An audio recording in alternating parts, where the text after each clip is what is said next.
Chipswitch by Wayne Fox and TCC Magic is a very strong visual effect where a pile of 4 chips transposes with a spectator's ring or even signed coin, and it ends with both the chips and ring examinable. Although the effect is good, you will have to carry around quite a few things to perform this effect. So what's the storage look like? Is it worth purchasing? Today, we're going to find out.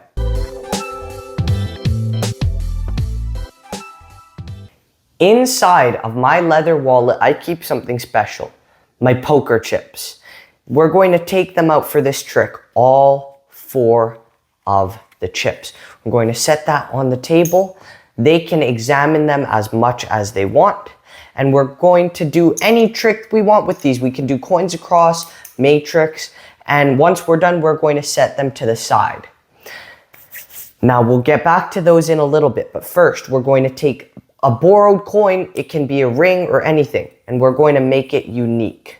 This coin, we're going to sign it. It can be a nickel, dime, quarter, anything, but we're just going to mark it just so we know there's only one of them in the entire world exactly like this. I'd give this to the spectator, and I would say this. I would have them put the coin inside of that wallet with their own hands. They are the one putting the coin inside the wallet, just so they know that there's no funny business, there's no moves, there's nothing funky. Now we're going to take the chips over here. Remember these chips from before? We're going to put them over here, move them over slightly, and take this paper tube. There's nothing inside it. This is going to be like a grand stage illusion. We're going to cover the chips. You know they're there, but you can't exactly see them. You can hear them. You can smell them. You just know they're there. This is going to be huge. It's going to be like a big stage illusion, like David Copperfield teleporting across the stage or something like that. Watch. Remember, we put the coin in here. The chips are in there. But just like that, now the coin's over here. If the coin's over here, that means inside the wallet, which has been in full view this whole time, is the poker chips.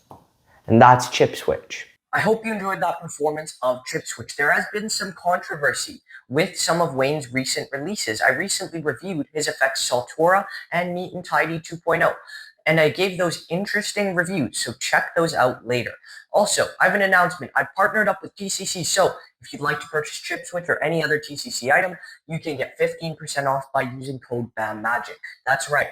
Please feel free to use the code because every time you use it, it does help support the channel. And if you find this review helpful, please hit that subscribe button, but no more ranting. Let's get right into the review. What do you get when you purchase this? When you purchase your Chipswitch set, you receive quite a few different things. First of all, you'll receive a tie-back roll that you have to tape the ends together, so it turns into like a tube. And if you'd like, you can make the same thing with a piece of paper, but the tie-back roll is obviously going to be a lot more durable. You'll get 8 ordinary red poker chips, and they are good quality and feel pretty nice as well. You'll get a stack of 4 gimmicked chips as well that allows for a very clean change from chips into a coin, ring, or anything else that fits in the gimmick. Finally, you'll receive a very special leather chip wallet. It is very specially gimmicked with multiple features to it that assist with the trick. So, as you can tell, probably, it is a very complex trick. There's a lot of parts to it, which is one thing that some people may not like as much. You also get the tutorial. There are 2 things that you don't get that you have to provide yourself. You need to provide a Sharpie marker, 1 piece of tape, and a sticky substance. I find that the double cross gimmick works perfectly as a Sharpie marker with this effect. What is the quality of the gimmick? The gimmicks are all very high quality. The wallet is good, the chips are good, the tie-back is good. This should last you a long time, and there's not really much here that should break. There's one move in the middle of the routine where the spectator adds their own ring or coin into the wallet. And you may need to break in the wallet a little bit for this move to slightly loosen up the gimmick component in order to make sure this trick, or this component specifically, goes smoothly. Now, how's the tutorial? The tutorial is good. It's about 20 minutes long, and Wayne Fox is in his home. He goes through all the things you need to know. He goes through the routining, the moves, and how to perform it. He goes through the misdirection for the main moves, the angles, and more. I liked the tutorial. Are there any lighting restrictions? No, I wouldn't say there are lighting restrictions. There's one potential thing that could happen, but I'm not even sure what situation you'd need to be in for this to happen. If there's a certain lighting situation where you can see through the tube of paper, like you can see the shadow on the inside, which would probably be pretty rare. I can't even imagine what the conditions would have to be for that to happen. If that were to happen, then you might have a problem. But other than that, there's really no lighting restrictions. Are there any clothing restrictions? No, but you will need pockets. That's all.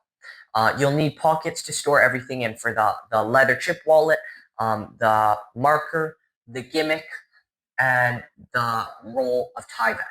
I believe that's it. There may be one other thing I'm forgetting, but I think that's it. Is this a social media or real life effect? This could work for both social media or real life.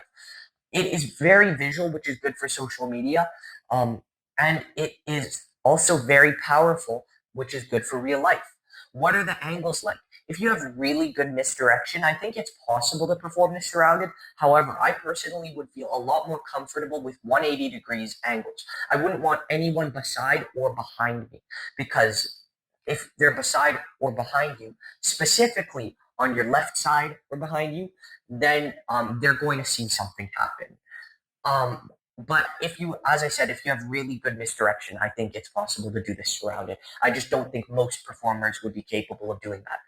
Are there live performances? No, there are no live performances in the tutorial, unfortunately. Is this examinable? Well, at the end of the routine, almost everything's examinable. Well, the chips are examinable. The spectator's ring or coin's examinable. The paper tube's examinable. But other than that, the wallet I wouldn't hand out for examination, and the Sharpie I wouldn't hand out for examination, because those things have gimmicks. And let's talk about the difficulty and practicality of this effect. How difficult is this to perform? Overall, I wouldn't say this is too difficult. Sleight of hand wise, the sleight of hand isn't too bad. The misdirection is very important. You'll need to practice the misdirection, and there are a couple of moves as well that you'll need. I'd say this is around an intermediate level effect, leaning towards advanced.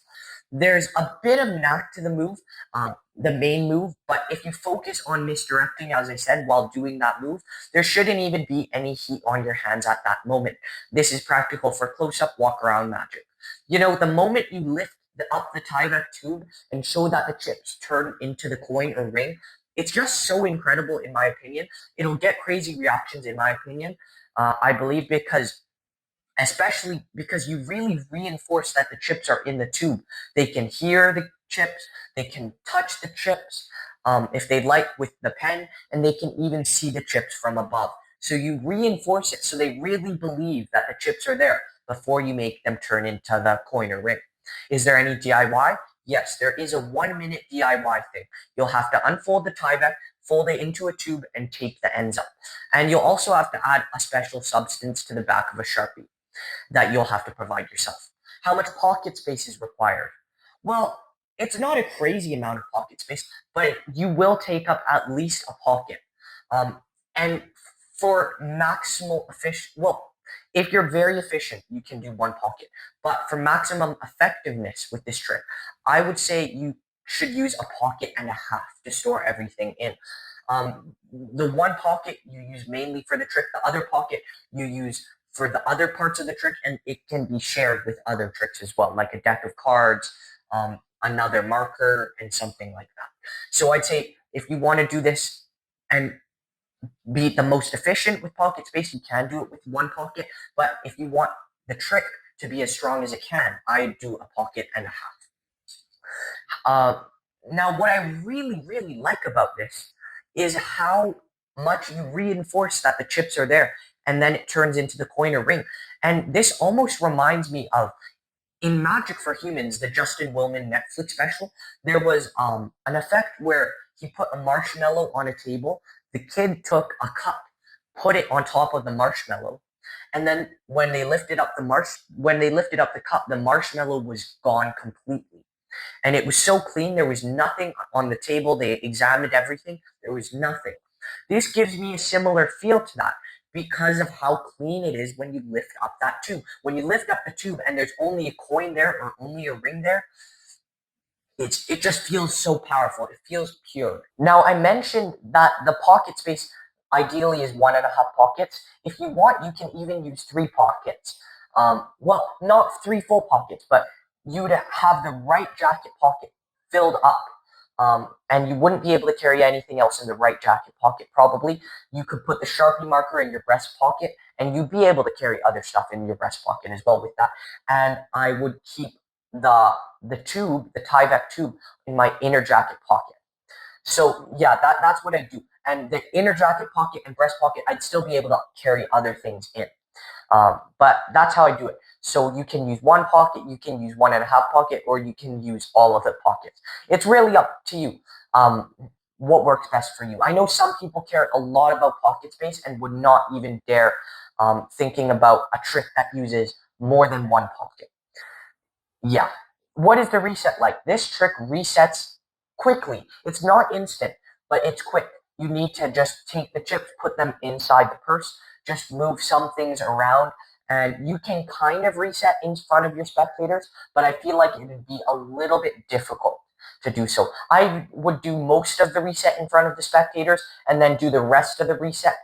Just as I'm walking away, I just take this and put it back inside this and put everything back in my pocket.